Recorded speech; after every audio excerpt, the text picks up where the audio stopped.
Alright, hello boys and girls, welcome to Heroes Homeschool Academy. This is week number 29 of 4th grade Science and Technology. We're going to be talking about how energy flows through food webs today, the start of that energy flow, and how it affects the ecosystem. So what is the food web? The food web is all the food chains of an ecosystem. Okay?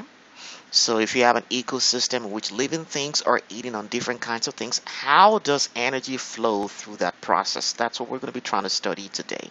And all living things in an ecosystem are part of the food web because all living things have to eat, including plants, okay?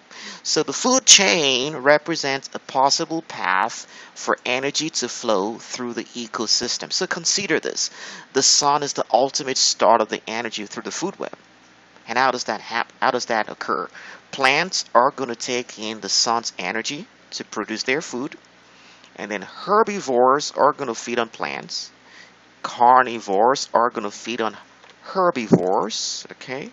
And then omnivores are going to feed on both plants and animals.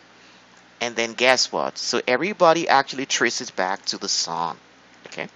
And when all animals die, guess what? Detritivores and decomposers are going to turn it into something that plants can use, and then the cycle is going to go back again. So ultimately, directly or indirectly, all living organisms derive their energy from the sun.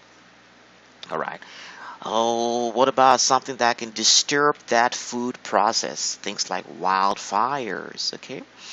And wildfires can destroy plants and buildings and reduce foods for herbivores, which is going to subsequently reduce food for carnivores and omnivores, and then the food chain is going to be affected like that.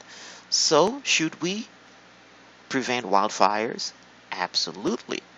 Alright, so go ahead and do a research on your food web and record your findings over here. Just type into your browser food web, and then you're going to find information which will be similar to what we talked about today, but then that's going to stretch your horizon as well. Alright, so that's going to be my lesson for you today. So please turn over to page number 58 and document your findings over there. Alright, I want to thank you for joining me today, boys and girls. Remember, God cares about you, and so do we. Bye-bye. I'll be your hero's buddy, and as you study with heroes born, I will be your friend. So don't you